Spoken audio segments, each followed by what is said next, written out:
It's mentioned in Sahih Bukhari, volume number 1, in the book of Adhan, chapter 75, hadith number 692, that Hazrat Anas, may Allah be pleased with him, he said that when the companions offered salah, our shoulders touched with the shoulders of the companions, our feet touched with the feet of the companions.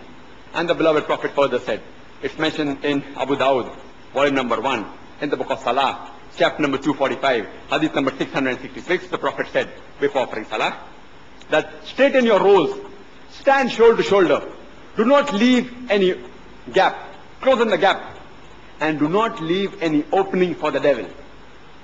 The Prophet wasn't referring to the devil, which you see in the comic strip with 2 horns and a tail. The Prophet was referring to the devil of racism, of caste, of color. That irrespective whether you're rich or poor, whether you're king or pauper, when you stand for salah, stand shoulder to shoulder. Irrespective whether you're black or white, brown or yellow, when you stand for salah, stand shoulder to shoulder. This is the teaching of beloved Prophet. And the best part of salah is the sujood, is the prostration.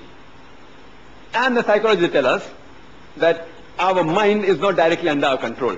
Our body is directly under our control. If I want to lift my hand, I can lift my hand. If I want to bring it down, I can bring it down. If I want to take a step forward, I can take a step forward. If I want to take it backward, I can take it backward.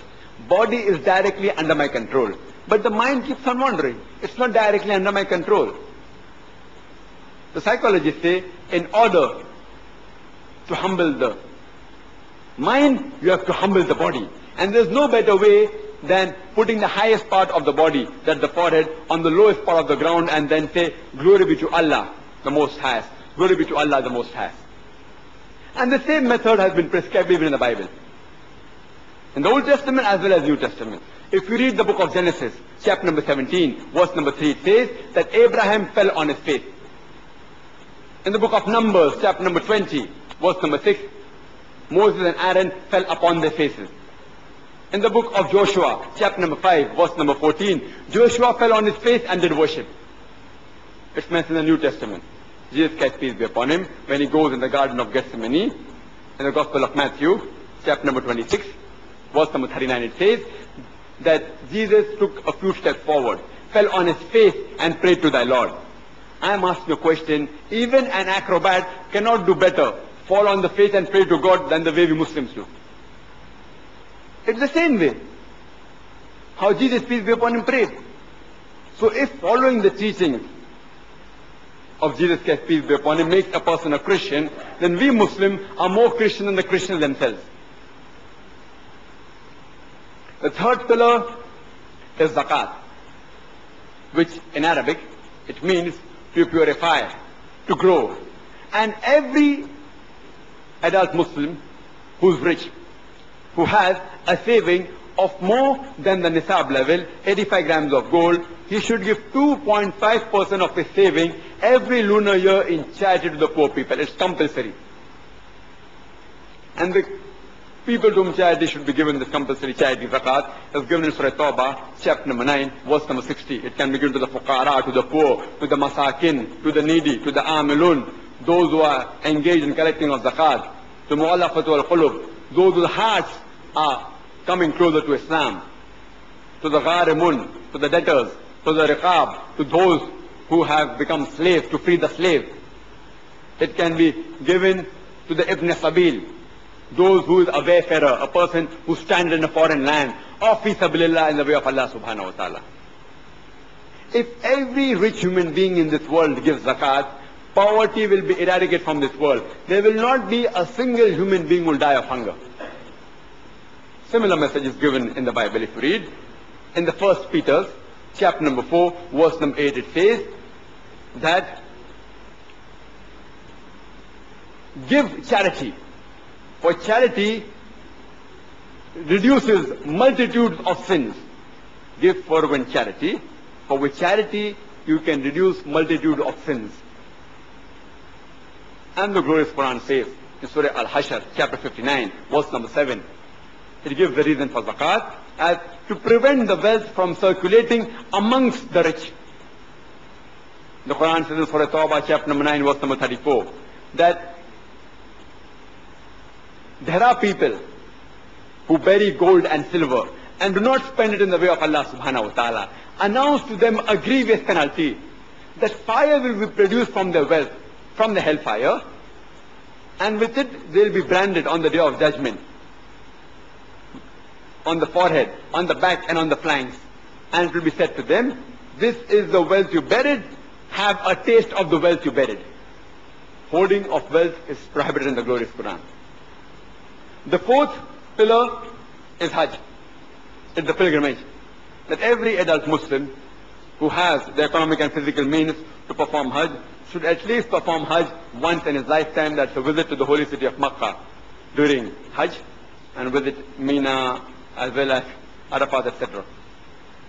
And it's the biggest annual gathering. About 2.5 million people gather from various parts of the world. From America, from UK, from Singapore, from Malaysia, from India, from Pakistan. From various parts of the world they gather.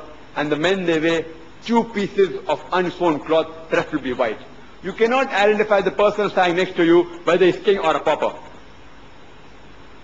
It is the best example of universal brotherhood. And the glorious Quran says, in Surah Hujurat, chapter 49, verse number 13, Ya ayyuhan nasu inna khalaqnakum min zakarin wa unsa wa ja'alnakum sha'uban wa qaba'ila lita'arafu inna akramakum indallahi atqakum innallaha alimun khabir. O humankind, we have created you from a single pair of male and female, and have divided you into nations and tribes, so that you shall recognize each other, not that you shall despise each other. And the most honored in the sight of Allah subhanahu wa ta'ala is the person who has taqwa. The criteria for judgment in the sight of Allah subhanahu wa ta'ala, it's not sex, it's not wealth, it's not caste, it's not color, it's taqwa. It's God consciousness, it's piety, it's righteousness. The fifth pillar is Sawm, that's fasting, in the month of Ramadan. That every adult Muslim should abstain from having food, drink and sex from sunrise to sunset, the complete lunar month of Ramadan in every lunar year. And the Quran says in Surah Baqarah, chapter number 2, verse number 183, that fasting has been prescribed to you as it was prescribed to people that came before you, so that you may learn self-restraint. Fasting has been prescribed to control your desires, self-restraint. And today the psychology they tell us that if you can control your hunger, you can control almost all your desires. And a similar message is given in the Gospel of Matthew, chapter number 17, verse number 21, and the Gospel of Mark, chapter number 9, verse number 29, that people have been commanded to fast. And in the month of Ramadan, fasting helps you to improve your bad deeds. The things that you normally do during the course of life throughout the year, you try and avoid doing the wrong things, and that may remain part of your life. The good thing that you don't do during the year, during Ramadan you want to do, that may become a part of your life.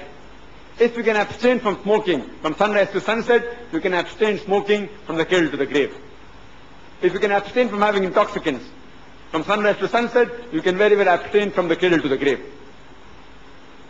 And research done that fasting increases the intestinal absorption.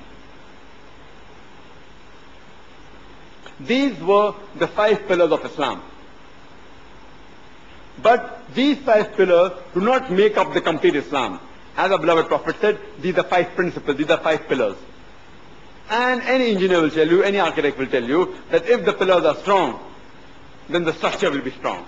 So if any human being follows these 5 pillars correctly, inshallah, his other principles of life also will be strong.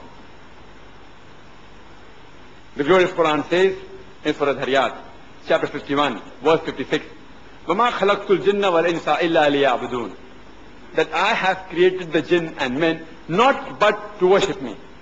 That means the jinn and men have been created by Allah subhanahu wa ta'ala to worship him. The Arabic word used is ibadah.